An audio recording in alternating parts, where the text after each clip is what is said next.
saksi calon DPD perseorangan. Kalau presiden tadi boleh calonnya, boleh tim kampanye tingkat kota. Kalau yang DPD itu calonnya.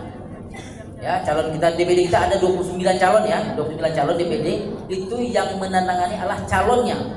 Surat mandatnya itu. Maksimal 2 orang, yang boleh masuk cuma 1. Jadi kalau semuanya itu saksi hadir, 29 orang lah dalam TPS kita itu. Nggak boleh kita larang tuh. Misalnya nih 29 ternyata ada semua nih. Mana tahu di kota-kota itu ada sampai 29 saksinya. Oh, ini terlalu banyak kali saksi DPD ini, nggak boleh. Dan keluar semua, separuh, sebagiannya masuk, nggak boleh. Semua 29 ada, 29 masuk dalam TPS. Karena saksi itu ada dalam TPS, tidak boleh di luar. Ya, harus kita fasilitasi kursinya. Itu apa lagi? Saksi partai, baik partai untuk tingkat DPR, kemudian untuk tingkat provinsi, untuk tingkat kota, itu saksinya 1. Jadi 3 jenjang ini DPR, provinsi dan kota hanya 1. Jadi tidak ada lagi istilah kami saksi dari DPR kota gitu, kami saksi dari DPR provinsi, nggak ada cerita itu. Yang hanya ada 1 saksi untuk 3 jenjang pemilihan DPR RI, provinsi sama kota. Boleh 2 orang diajukannya, tapi hanya masuk dalam 1 masing-masing partai. Masing-masing partai ya 1. Itu dia. Siapa yang menandatangani mandatnya? Ketua atau pengurus partai tingkat kota, minimal tingkat kota. Kalau ada di tingkat RI menandatangani ya nggak apa-apa, nggak ada masalah. Minimal tuh, minimal tingkat kota. Ya menandatangani surat mandat. Itu hanya 1 orang ada dalam TPS. Kalau dia menandatangani 2 orang, maka silakan bergantian. Nah, kami 2 orang, tapi 1 di luar silakan. Nanti ternyata berganti mereka. Pak maaf saya mau keluar dulu, nanti ada pengganti saya masuk ya silakan, biar aja, biar dia berganti nggak apa-apa. Ya, yang menandatangani siapa? Adalah pengurus partai tingkat kota minimal. Jadi tidak ada lagi nanti saksi, saya saksi caleg A, caleg B, caleg C, nah, itu nggak ada lagi karena pemilu dulu ada bertengkar dia di lapangan di TPS. Ketua KPU bingung karena memang mungkin informasi belum tersampaikan. Ya. Pak Edi, ini gimana nih? Ada yang mengaku caleg DPR provinsi, dia ingin masuk, nggak bisa, nggak ada cerita itu sebenarnya itu. Yang ada itu hanya cerita saksi partai, tidak ada saksi caleg. Kalau di luar silakan aja lah, mau banyak silakan di luar. Tapi masuk ke dalam TPS hanya ada saksi dari partai. Yang menandatangani adalah pengurus partai, minimal partai tingkat kota.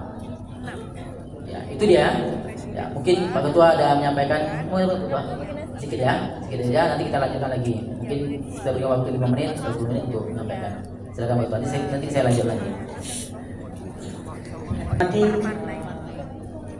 Komisioner dari KPU Kota Dumai, Pak Edi Indra, Ketua PPK dan anggota, serta Bapak Ibu sekalian yang berbahagia, bersyukur kita kepada Allah Tuhan Yang Maha Esa, berrahmat dan karunia-Nya kita masih sehat, dan tak lupa kita berselawat kepada Nabi Allahumma shalli ala sayyidina Muhammad wa ala sayyidina Muhammad. Mudah-mudahan kita semua berkesamaan di akhirat, amin ya rabbal alamin. Kami dari penyelenggara pemilu KPU menghimbau kepada kita semua untuk dapat mengikuti acara ini dengan maksimal, dengan baik, dengan tekun, karena Bapak Ibu kemarin sudah dilantik secara serentak nasional, dan pada hari ini kita mengadakan BIMTEK. BIMTEK ini dulu hanya 3 orang, sekarang ke-7-7-nya BIMTEK, dengan maksud nanti tidak ada kesalahan, tidak ada kekeliruan ya dalam pemungutan dan penghitungan suara. Mudah-mudahan kita dalam nanti aman, lancar, tidak ada sengketa, karena kalau bersengketa itu repot kita ya kan, bolak-balik ke Bawaslu, bolak-balik ke MK kita kan, nah itu bukan gampang ya kan, tenaga habis, anggaran habis ya kan, makanya kita harus nanti kita teliti dan hati-hati ya dalam saat pemungutan dan penghitungan suara. Jangan ceroboh, dicek betul KTP orang nanti memilih itu. Jangan tiba orang ngantar KTP langsung disuruh memilih. Jangan, pastikan KTP itu KTP yang berdomisili di daerah mereka, ya, di lokasi TPS itu, ya. Jangan nanti di Dumai Kota tiba orang di Sungai 9 mau ke Pekanbaru singgah di Dumai Kota. Kasih KTP terima, jangan kacau kita bersengketa. KTP yang berdomisili di alamat di sekitar TPS itu. terdaftar di DPT atau tak terdaftar mereka di DPT, baru mereka bisa memilih nomor KTP. Kita ingin pemilu ini aman ya, kita selalu terbaik pemilu ini pilkada, dan kita berharap nanti juga terbaik kita di pemilu tahun 2024 ini. Terbaik kita aman, lancar, sukses ya kan. Itu berkat kita bersama, berkat kita paham bersama ya kan. Nanti kami kan tak mungkin nih, kami cuma 5 orang ya kan. Ini TPS kita 925. Semua nanti melapor sama kami kan repot juga kami kan. Nanti lapornya berjenjang. Ada permasalahan, ada tak paham, ada PPS kita, ada PPK, baru nanti ke KPU. Ya, jangan langsung ke atas nanti melapornya. Berjenjang. Makanya yang membentuk ini adalah teman-teman kita PPK dan PPS kan. Mereka sudah kita bentuk kemarin di tempat yang sama ya kan, di hotel di rumah ini untuk memberi pemahaman itu. Itu mungkin ya sampaikan pada kesempatan ini untuk dapat diikuti dengan baik. Dan ini kita kerja halal nasional untuk berproses berbangsa dan bernegara kita. Oke? Kita akhiri dengan pantun ya.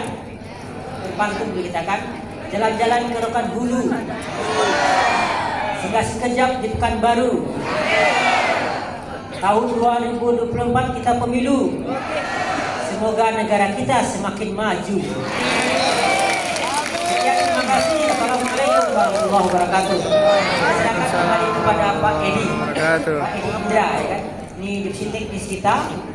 KPU Kota Dumai sudah 2 periode. Silakan Pak Edi. Terima kasih Bu Ketua. So, kita lanjut ya Bapak Ibu ya. Tak terasa waktu hampir 11. Tapi dapat saya singkatkan lagi. Baik, kita lihat sampai dengan tahapan persiapan ya, mandat. Kemudian kita masuk tahapan pungutan. Nah, ini pungutan. Silakan. Kembali lagi. Siap. Aja. Dah, balik.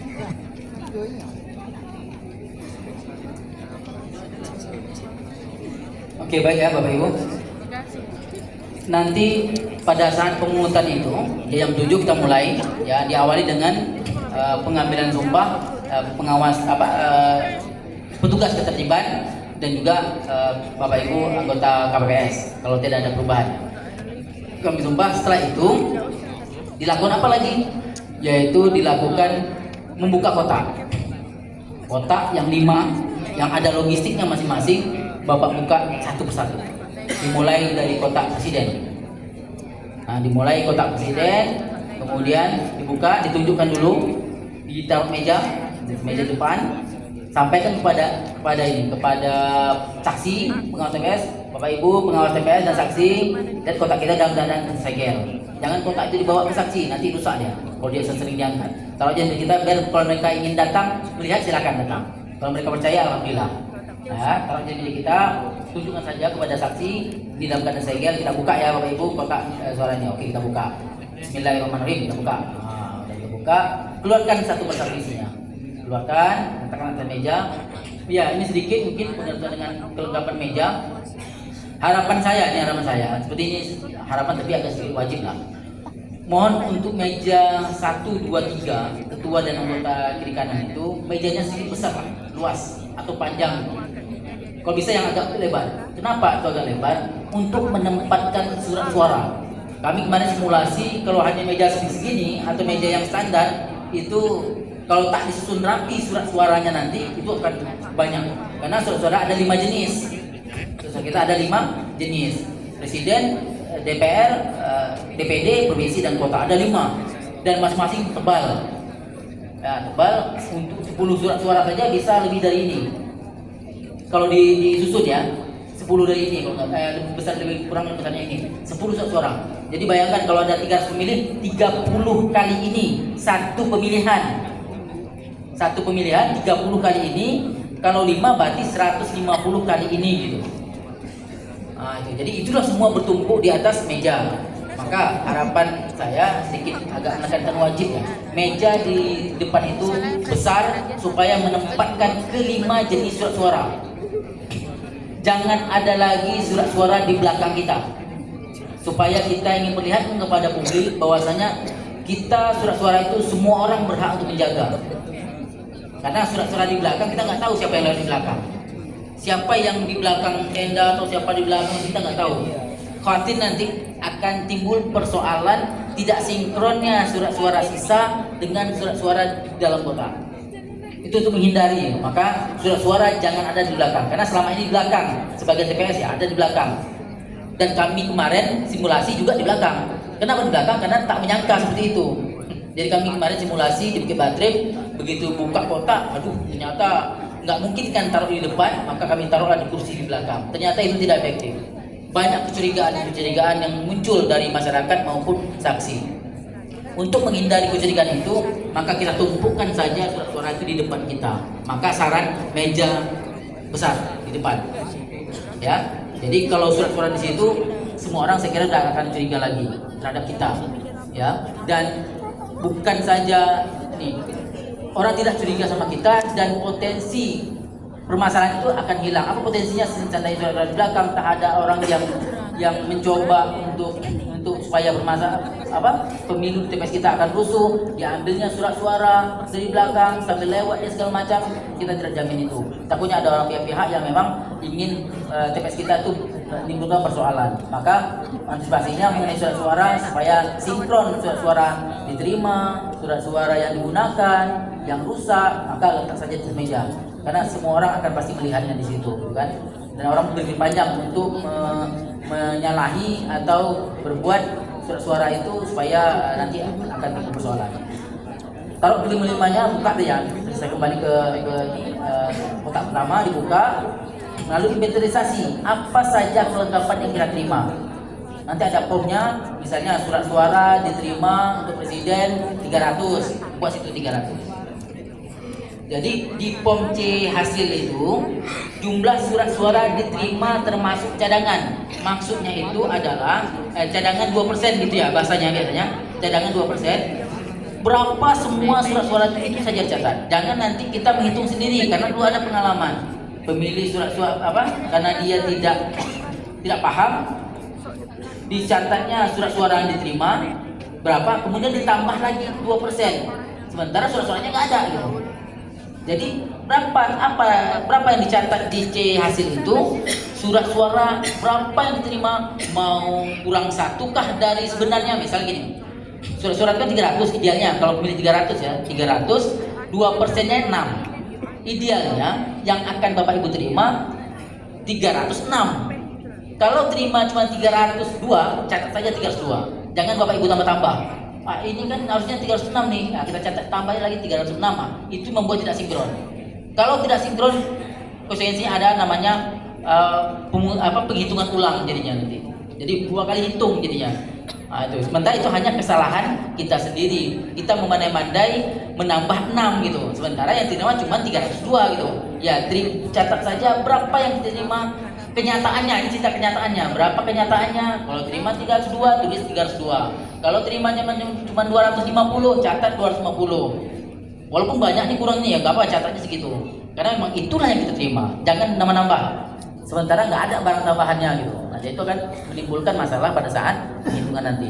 Catat, dihitung surat suaranya itu khusus untuk surat-surat piden dan surat-surat lainnya. Saya minta Bapak Ibu semua, surat suara itu diikat di karet sebesar ini, nanti ditumpuk, kemudian dikasih karet, ikat karet, dibuka karetnya, dihitung satu persatu, 1, 2, 3, belajar lah berhitung di situ. Dikatakan saksi katakan lama, terserah lah, ini urusan kita gitu. Walaupun pengawasnya udah Bapak Ibu lama kali itu gitu, terserah, ini itu kerjaan kami gitu. Itu gitu. Kenapa saya nyarakan seperti itu? Karena biasanya kita kalau ingin cepat, hitungnya begini, 2, 3, 4, 5, 6, 7 gitu. Siapa menganggap itu pasti? Bisa saja, apalagi surat-surat presiden itu bisa saja nyelip di dalam karena dia agak tipis ya. Satu ikat itu 25. Jadi bisa saja dia menyelip. Lebih bagus Bapak Ibu hitung 1, 2, 3, 4, 5. Enggak apa-apa. Lama sedikit enggak apa-apa. Biarlah kita lama di tahapan awal, tapi tahapan penghitungan nanti clear masalah berapa pengguna hak pilih, berapa hadir, berapa surat-suara cadangan yang surat-suara rusak, berapa surat-suara dikembalikan, berapa surat suara yang sah, tidak sah, itu harus clear. Biasanya yang lama di situ nanti pada saat penghitungan. Awalnya kita memang ingin buru-buru nih.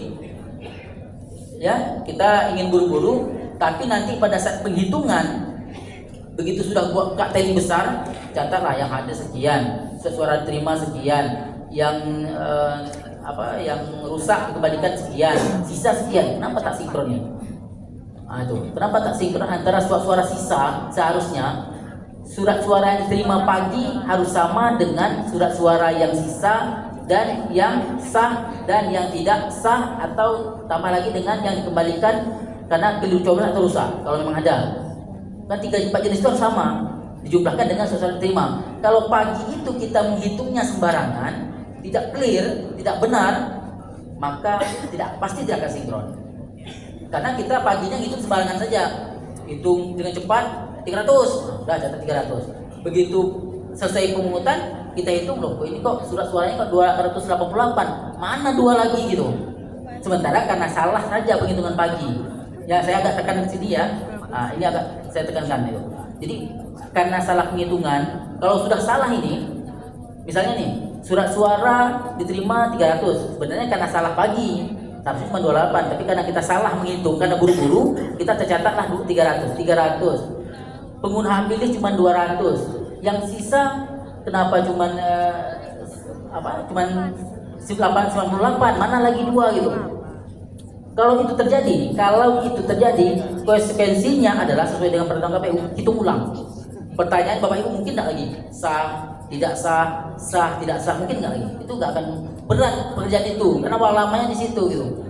Karena itu persoalannya apa? Karena pagi kita tidak pelan-pelan atau tidak betul-betul memastikan surat-surat itu benar. Ya itu, makanya saya saran tadi benar. Kemudian potensi itu akan terjadi, misalnya kita surat suara di belakang, lalu tiba-tiba orang lewat sambil lewat dia sambil ambil satu, kan tak sinkron lagi, sementara dia ambilnya di bawah kantong. Atau pada saat kita memberikan surat suara ternyata berdouble dari 2 surat suara presiden, ternyata sampai di TPS, sampai di bilik suara, lalu yang satunya ditandatangani, diambil ke kita, dikasih kita, dimasukkan ke kotak, yang satunya mungkin karena tidak tertangani karena terselip, bisa saja dimasukkan kantong. Itu bisa terjadi gitu kan. Nah, itu akan konsekuensinya adalah jika tak sinkron hitung ulang. Itu yang menjadi persoalan ya. Oke, itu ya. Jadi hitung ulang benar-benar satu persatu, biar berlama nggak apa-apa. So waktu kita prosesnya panjang kok. Lama itu satu, sudah selesai berapa jumlahnya sampaikan kepada saksi. Bapak Ibu saksi, pengawas, surat suara kita, presiden, sudah kita hitung sama-sama tadi, kita dengarkan sama-sama, kita saksikan bersama-sama, maka jumlahnya 300, catat 300, nah catat sama 300. Ya, nah begitulah proses penghitungan surat suara sampai dengan surat suara DPR kota. Clear itu semua Pak. Tambah lagi dokumen lain, berapa, ada nggak C kejadian khusus ada nggak? Kalau nggak ada, misal C kejadian khusus kok nggak ada ini, daftar hadir pun tidak ada, daftar hadir DPT mana, daftar hadir DPTP nggak ada, misalnya itu, segera lapor ke PPS, biar PPS lapor ke kami distribusikan lagi. Jika ada logistik yang harus ada ternyata tidak ada di situ, misalnya daftar hadir, itu yang penting itu, karena itu kalau tidak didistribusikan kan Bapak Ibu susah nanti membuat lagi kertas PPS garis tulis nama lagi, karena daftar hadir itu sudah ada namanya, tinggal tanda tangan saja gitu. Nah itu, jadi itu periksa semua dokumen, salinan C hasil, plano, apalagi plano panjang besar, jangan nanti pada saat penghitungan ya baru tahu mana C hasil plano ya, udah plano, nggak ada nih plano itu. Nah itu, jangan nanti udah siang baru ketahuan. Jadi pagi itu jika ada logistik tidak ada yang tidak sesuai standar atau tidak lengkap, segera lapor ke PPS lapor ke kami akan distribusikan supaya proses penghitungan atau pemungutan itu tidak terkendala hanya persoalan logistik. Oke ya Bapak Ibu ya. Itu sudah selesai penghitungan logistik semua, maka kotak suara itu tunjukkan kepada saksi. Nih Bapak Ibu saksi, kotak suara kita sudah kosong. Ya, sekarang kita segel lagi, kabel tis ya, maka tempatkan di tempatnya. Umumkan ya, bahwasanya kotak kosong, lalu disegel lagi, maka tempatkanlah di tempatnya. Habis ya, proses pagi. Setelah itu diawali dengan pemungutan. Ya, pemungutan suara caranya pemilih kan membawa C pemberitahuan atau C6 C pemberitahuan dibawa. maka pemilih wajib membawa KTP. Nggak ada lagi cerita pemilih tidak bawa KTP, harus bawa KTP. Bawa KTP karena menghindari pemilih yang bukan haknya memilih TPS. Karena ada kejadian kemarin untuk kota Dumai karena nggak terdeteksi atau apa saya nggak tahu atau tidak ada melapor, tapi daerah lain ada di Bengkalis pada saat itu di Duri. Ada pemilih yang bukan dia pemilik C pemberitahuan itu dia gunakan pilkada kemarin, ya, dia gunakan menggunakan hak pilih itu, ternyata ketahuan ada yang saksikan juga setempat dia tak kenal aja sama-sama masyarakatnya kan, nggak salah itu bukan nama si A lah gitu, karena kita panggil kan nama ya, bukan nomor ya, nama pemilih itu kan panggilnya nama. Jadi ada pemilih saksi yang kayaknya itu bukan nama dia gitu. Begitu dia milih, masuk surat suaranya, begitu pulang pergi tak terima saksinya, lalu dilaporkan ternyata benar bukan nama dia. Dia orang pendatang gitu kan, memakai chip pemberitahuan online, dia dipaksa disuruh oleh tim sukses untuk mencoblos menggunakan chip pemberitahuan. Sehingga pidana penjara pemilih itu. Itu TPS-nya pemungutan suara ulang PSU dirinya karena tidak sudah ternodai lah hasil pemungutan itu. Jadi pastikan pemilih bawa KTP. Kalau dia tidak bisa menunjukkan KTP, boleh fotokopi KTP. Ya, boleh fotokopinya atau boleh dia menunjuk KTP, foto KTP-nya dalam HP boleh. Misalnya di HP-nya ada foto KTP, ya silakan tunjukkan nggak apa-apa. Atau suket surat keterangan dari Disduk itu boleh, ya boleh. Jadi harus membuktikan dengan KTP atau fotokopi KTP atau foto KTP atau KTP digital yang ada hari ini kan ada ya. Kemarin saya ke Disduk koordinasi bahwasanya hari ini kita ada namanya daftar pendudukan online ya kalau nggak salah. Nah itu bisa tunjukkan KTP kita di HP. Nah itu bisa, nah, itu atau suket surat keterangan. Bagaimana dengan pemilih, supaya tidak ada pertanyaan, bagaimana pemilih yang 17 tahun pada hari pemungutan? Apakah dia harus KTP? Ya, harus. Ya.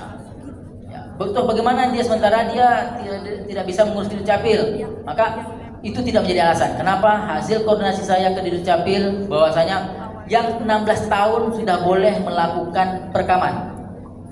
Dan dia kalau dia minta surat biodata kependudukan Republik Indonesia, kalau nggak salah itu judulnya biodata kependudukan, itu di Dukcapil tidak boleh dikeluarkan, maka yang ada fotonya, kalau dulu suket ya namanya, sekarang dia namanya bukan suket tapi data kependudukan warga negara, itu sudah ada fotonya dan itu bisa dia dapatkan dan bisa tunjukkan pada hari pemungutan, boleh.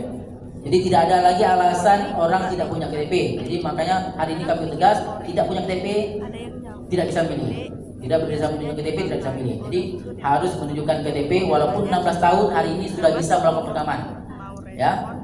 Memang KTP-nya tidak bisa cetak, tapi penggantinya adalah biodata penduduk. Ada fotonya. Itu sudah bisa diberikan dan dia bisa menggunakan itu pada hari pemungutan.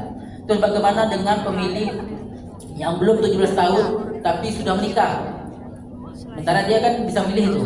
Itu bisa mana saya koordinasi ke Dukcapil, maka dia boleh perekaman dan bisa langsung KTP dicetak. Jadi tidak ada lagi alasan saya belum 17 tahun, memang sudah menikah saya belum 17 tahun, tidak bisa mencetak KTP, tidak ada alasan lagi. Karena di Dukcapil sendiri semalam mengatakan bahwasanya KTP-nya sudah bisa langsung dicetak. Jadi sudah wajib KTP.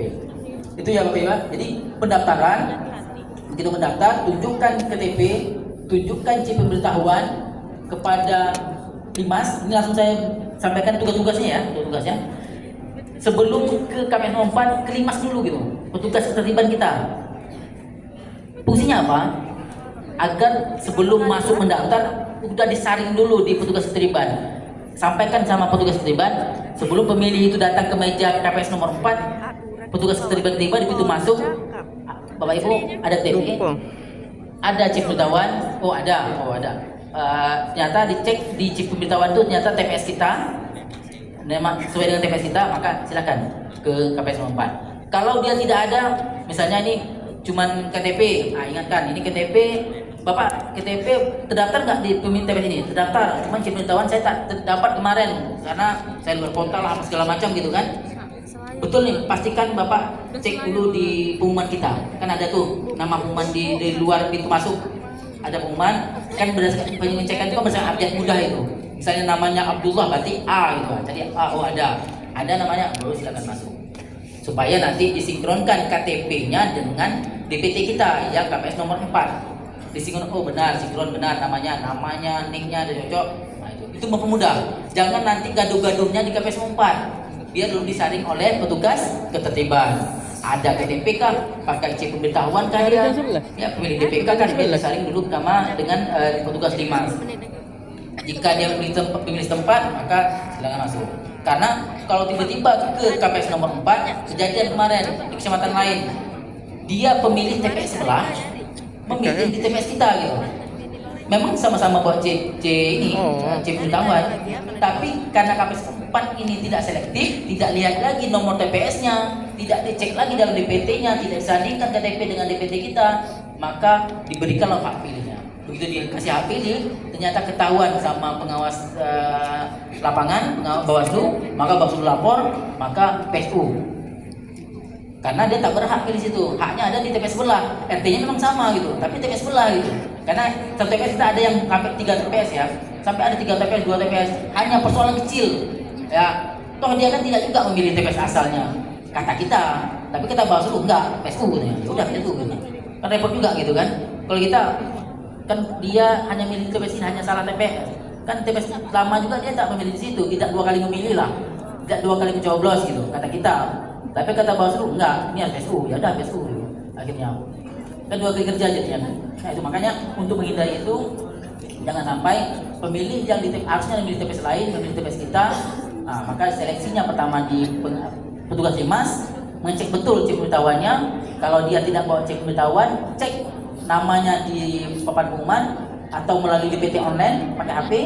Ya kalau udah pasti TPS kita akan masuk menuju ke KPS nomor 4. Begitu sampai di KPS nomor 4, kemudian KPS menyandingkan dengan DPT, sandingkan DPT benar, namanya ada, linknya sama, kemudian baru diarahkan ke KPS nomor 5 sebelahnya, kan 4 dulu ketemu, 4 baru 5, yang KPS nomor 5 ternyata dia memegang absensi, baru dia buat absensi. Jangan absensi di KPS nomor 4, karena kan absensi takutnya nanti salah, daftar absensi dulu gitu. Maka KPS absensi itu di KPS nomor 5. Nomor 4, benar ada nama DPT kita, arahkan ke KPS nomor 5 untuk absensi. Kemudian KPS nomor 5 mempersilakan yang bersangkutan untuk duduk di meja antri.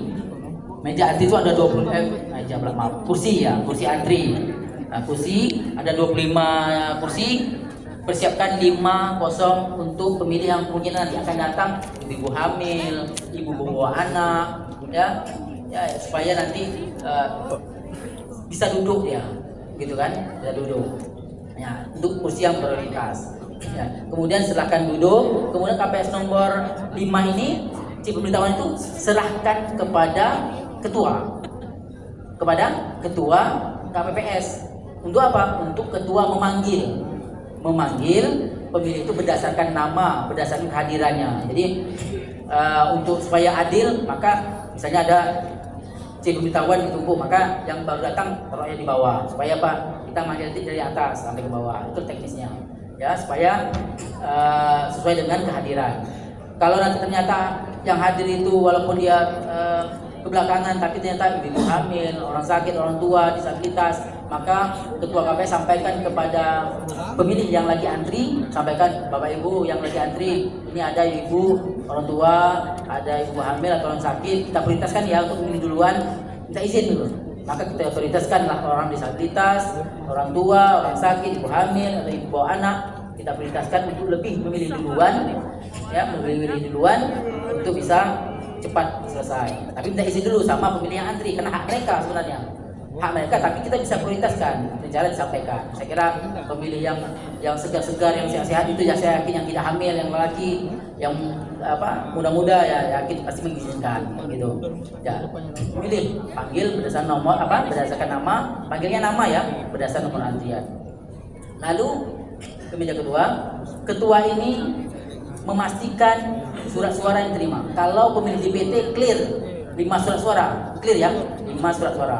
Tapi kalau pemilih yang DPTB, pemilih yang pindahan, ya, pemilih pindahan, tentu dia akan dikasih surat suara sesuai dengan A pindah milihnya. Untuk hari ini A pindah memilihnya, Bapak Ibu nggak perlu lagi melihat. Kalau dulu gini, Bapak pindah milih ya, ini A pindah milih. Bapak datang dari mana, kecamatan mana, kota mana, itu kita harus teliti itu, supaya kita akan bisa memberikan surat suara yang bersangkutan ini satu surat suara kah, surat presiden sajakah, DPR sajakah, presiden dan DPR, atau lima-limanya, kan kita harus teliti sendiri gitu.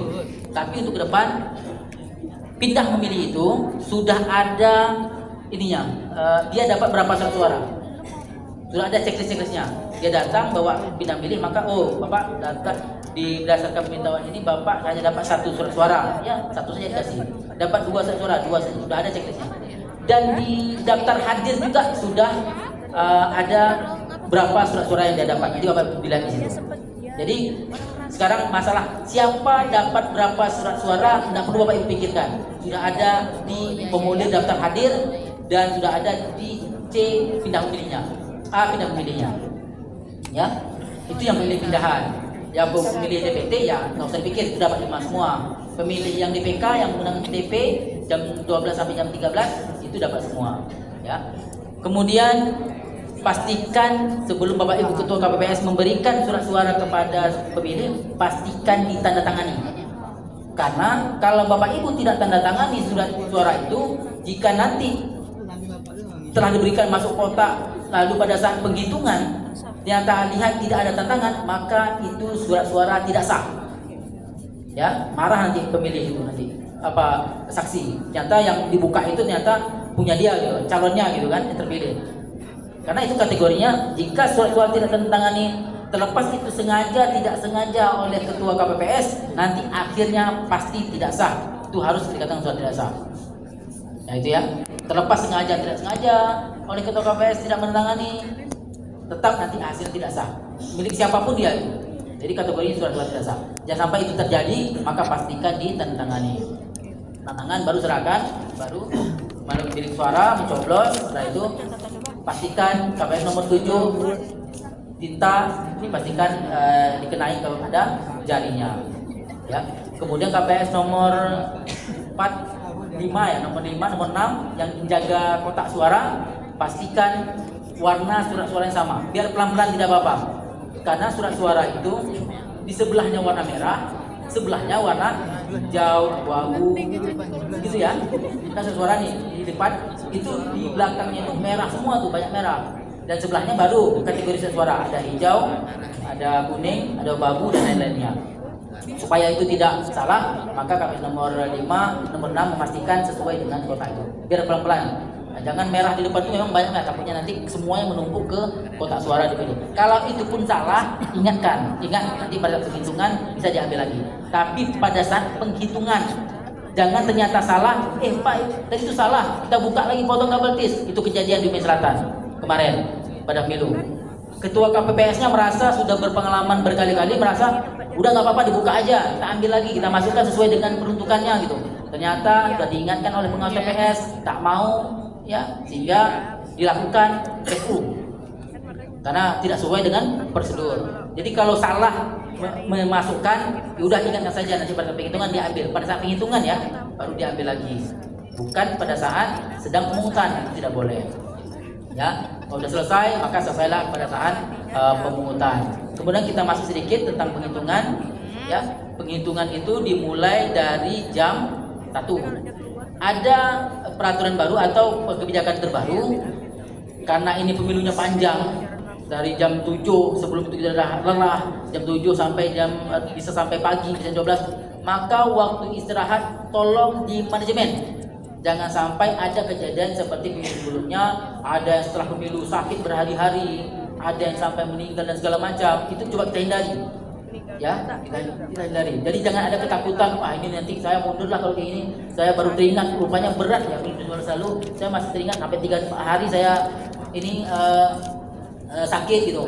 Tapi karena waktu mendaftar karena gajinya besar saya mau. Tapi kalau sekarang tengok dah teringat lagi beratnya seperti apa, saya mundur lah walaupun 1 juta lebih. Nggak saya pikirkan itu karena nggak sesuai dengan biaya perobatan. Mana tahu nih. Atau seperti itu pikiran hari ini, baru teringat lagi memori-memori yang lalu, baru teringat mau mundur Kami mohon untuk tidak mundur, hanya manajemennya saja perlu diatur. Apa manajemennya? KPWI hari ini sebenarnya dulu silakan aja manajemen ini mau diatur, tapi karena memang tidak ada arahan, agak khawatir kita ya. Boleh Bapak Ibu istirahat di TPS itu boleh, misalnya sepakati aja. Bapak Ibu jam 1, saksi, pengawas, pemilih yang di luar ya, pemilih yang luar, saksi. Kita maunya kayak istirahatlah 1 jam, mau sholat, makan, istirahat, ya silakan aja. Jam 2 baru kita mulai, nggak apa-apa.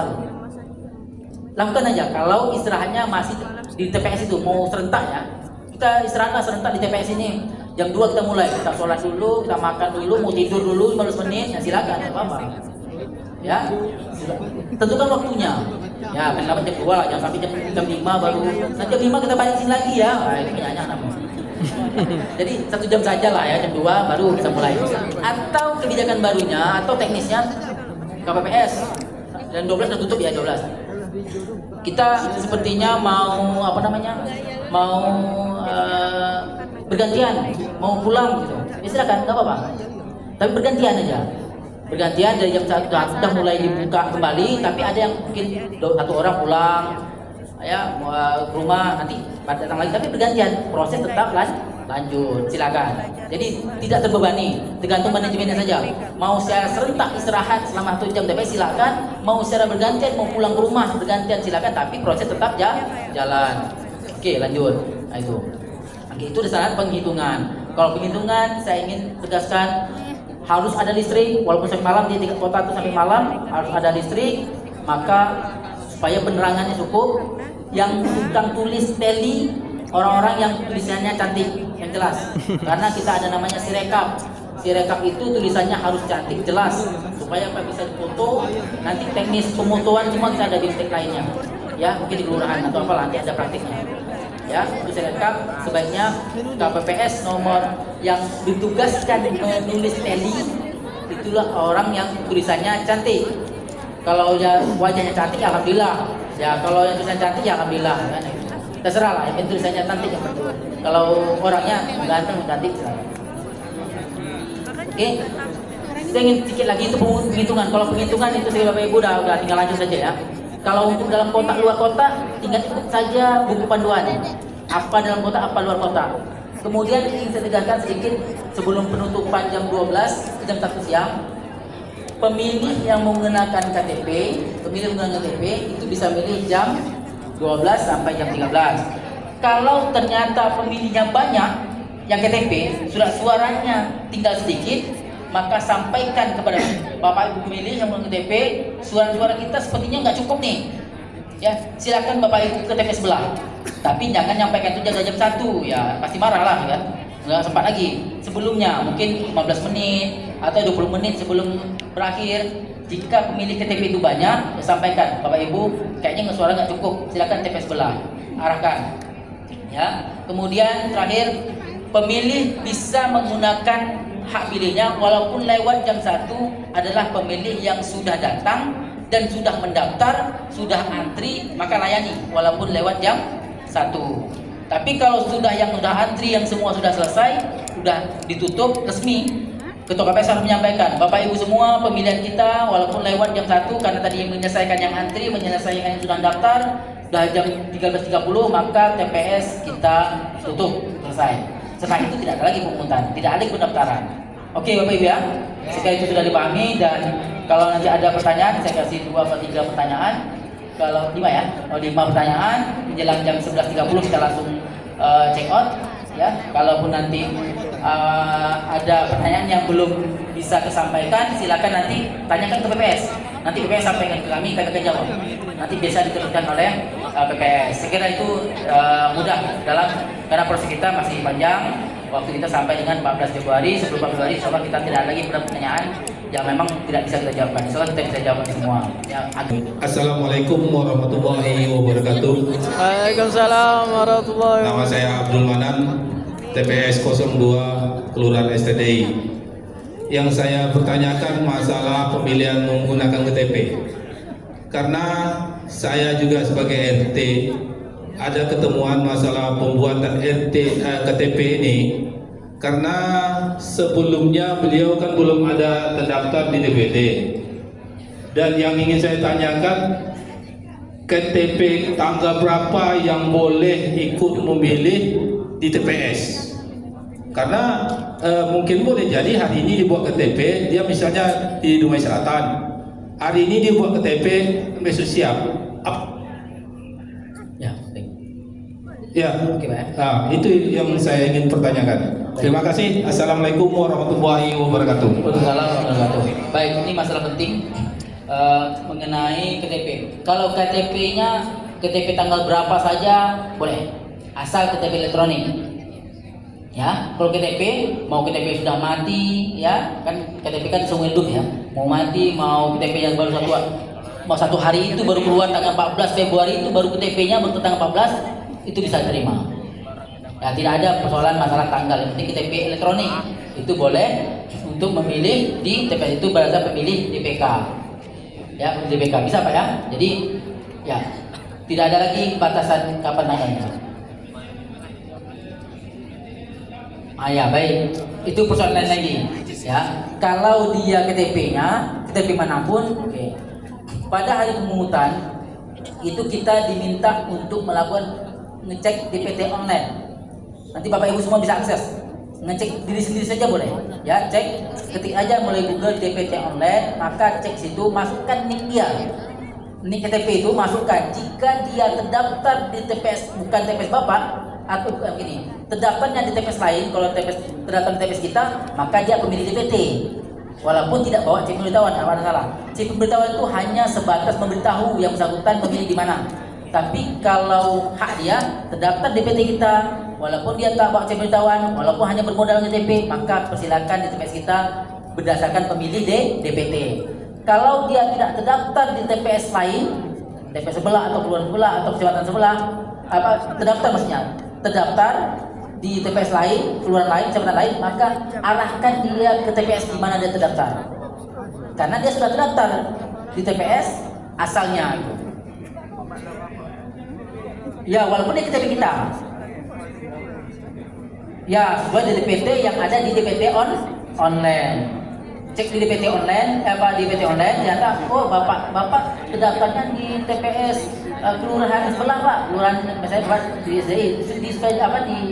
Pekan Selesai, Bapak pergi belum selesai. Nah, ini alamat TPS Bapak, ini alamatnya, ini TPS-nya, arahkan di situ, karena dia terdaftar di kelurahan lain.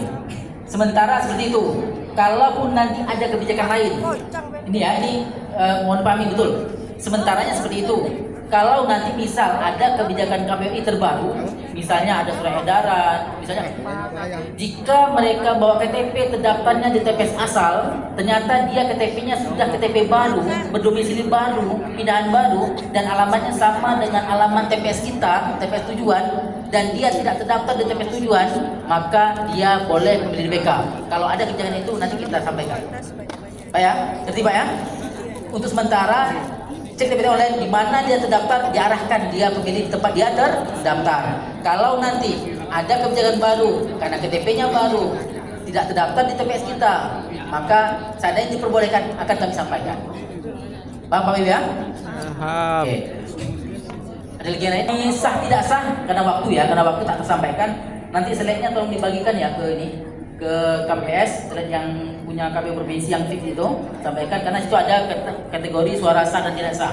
Bapak bisa baca itu ya Bapak Ibu ya. Pahami tentang sah tidak sah. Kalaupun sah, misalnya coblos kepada dua calon tercoblos, suaranya milik siapa? Itu nanti baca di situ. Kalaupun tak paham, tanya PPS. Ya, tentang ini kategori suara sah tidak sah ini penting sepertinya. Jangan nanti sampai coblos partai, coblos calon, maka suaranya milik partai satu di teli, lalu calon satu jadi banyak jadinya. Ya kan itu, jangan sampai seperti itu. Jadi sah tidak sah nanti Bapak Ibu baca, nanti kalau ada tak paham tanyakan ke PPS. Itu dia. Silakan dia. Waalaikumsalam warahmatullahi wabarakatuh. 45 Kelurahan Purnama.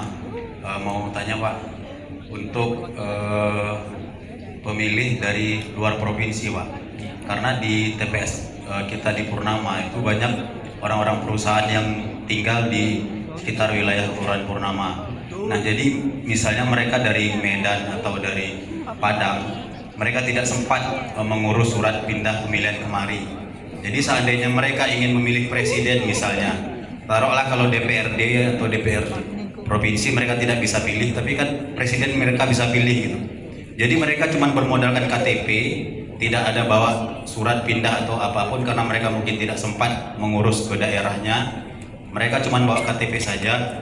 Apakah itu bisa kita terima atau tidak? Karena itu sering kita jumpai di pemilu-pemilu yang lalu. Mana tahu ada perubahan sistem, mereka bisa diterima atau tidak. Terima kasih.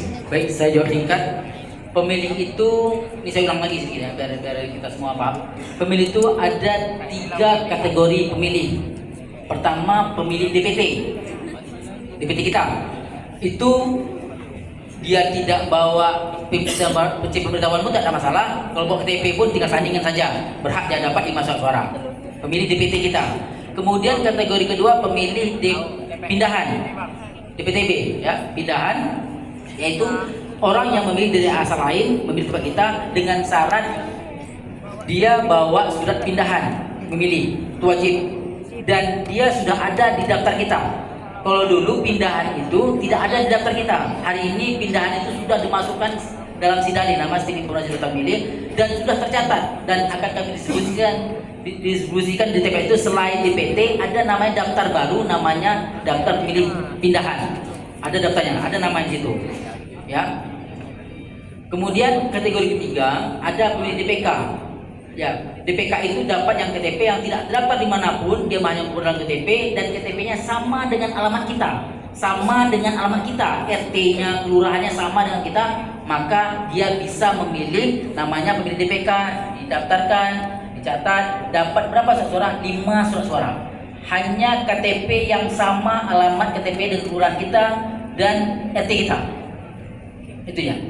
Kemudian bagaimana pemilih yang dia bukan alamat KTP kita, jangan jauh-jauh, KTP kelurahan sebelah saja, itu tolak saja. RT sebelah saja, bukan RT kita, tolak saja. Ya, sarankan ternyata gini, misalnya nih, RT 1, 2, 3, ternyata TPS-nya karena penggabungan ada di RT 1 dan ada RT 3. Ternyata yang DPK ini orang RT 2. Karena data pemilihnya di TPS RT 2 itu tidak ada TPS, maka boleh dia di TPS 2, RT 1, dan boleh dia di TPS di RT 3. Karena di RT 2 tidak punya TPS. Kalau kita paksakan dia hanya harus RT-nya sama dengan alamat TPS mana mau didatangi? Sementara TPS di RT dia tidak ada TPS, maka boleh di TPS sebelah-sebelahnya. Paham Bu ya? Nah, yang kelurahan lain aja tidak boleh, apalagi kota lain, kecamatan lain, provinsi lain itu tidak boleh. Jadi tidak ada pemilih DPK selain pemilih yang KTP-nya sama dengan alamat RT kita atau RT sebelah yang kelurahan kita. Ya, jadi tidak boleh, walaupun dia merasa saya provinsi lain hanya untuk presiden saya, tidak bisa. Karena kemarin saya dapat info ada kejadian seperti itu. Ada kejadian seperti itu yang dia memilih DPK, bawanya KTP provinsi lain, memilih presiden. Kami tahunya setelah buka kota, ada daftar hadir, KTP-nya dilampirkan KTP provinsi lain, tapi pemilih DPK, tapi dia ngambil 1 surat suara. Aduh, kacau lagi kan? Nah, itu nggak boleh. Oh, paham ya? Saya pun tak yang terlalu lebih jauh, pokoknya seperti mengambang kan? Nah, itu. Diberikan kepada kami. Perkenalkan, nama saya Imam Sobari, KPPS 03 Kelurahan Bangkladi. Izin Pak, di sini yang ingin saya tanyakan, ini hal yang baru, mungkin sebelumnya pemilihan wali kota ataupun pemilu tidak ada yang disampaikan oleh Bapak Edi tadi, yaitu terkait penggandaan hasil Pak ya. Tadi sekilas saya menyimak, belum begitu detail. Penggandaan tersebut setelah kita fotokopi itu apakah harus tanda tangan basah Pak? Kadang ada juga yang ambil simple, diteken, selanjutnya di print. Satu. Yang kedua Pak, kalau seandainya print tersebut, kalau kertas pendek itu bisa Pak, tapi kalau kertas panjang, kalau print yang biasa tidak bisa Pak. Itu nanti mohon penjelasannya. Dan selanjutnya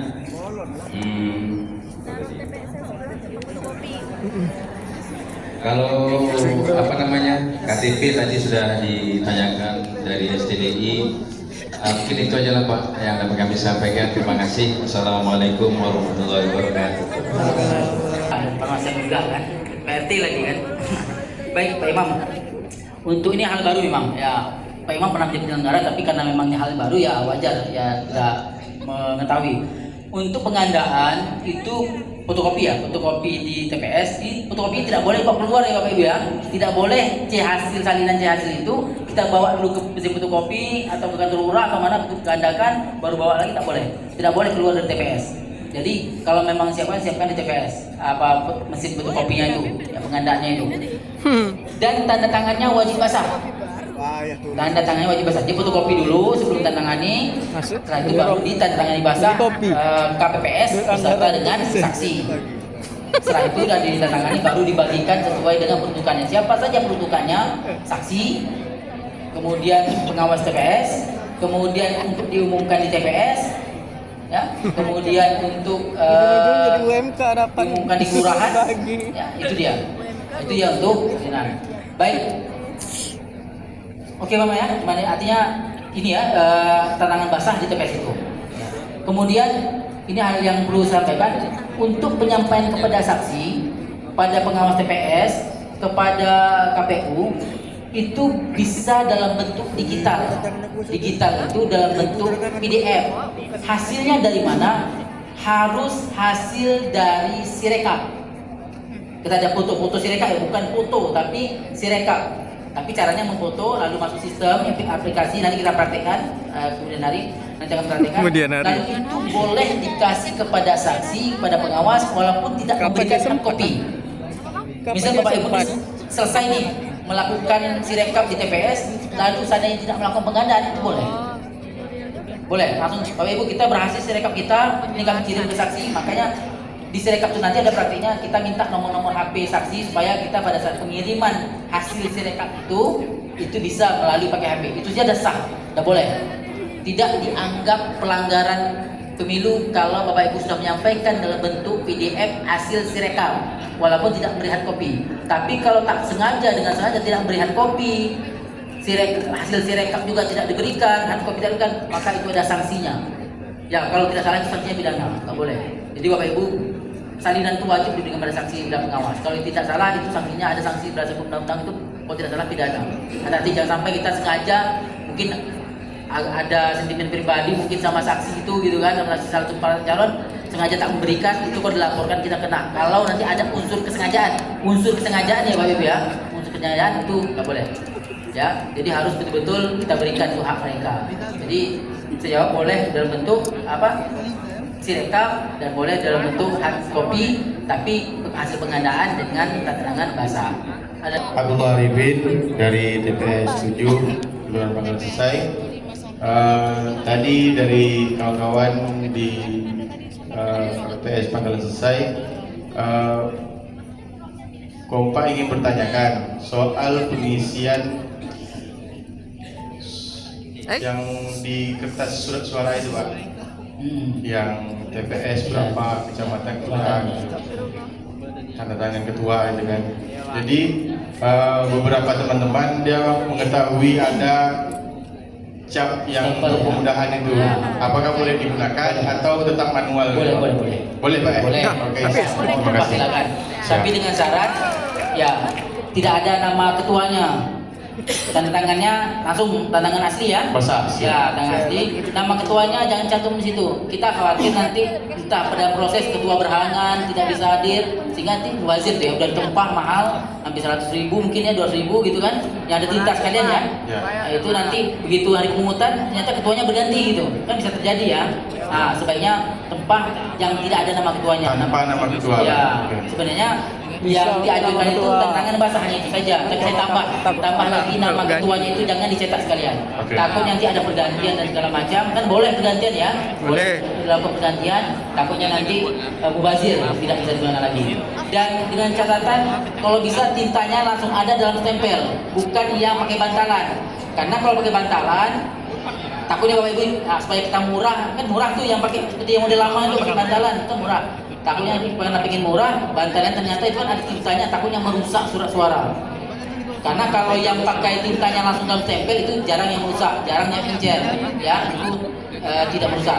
Tapi takutnya nanti kalau yang pakai bantalan, Merusak takutnya merusak dompet, dan tintanya tembus, maka itu jadi surat suara tidak sah jadinya. Bakal masalah ini. Jadi cari stempel yang memang dalamnya sudah ada tintanya, memang agak mahal gitu kan.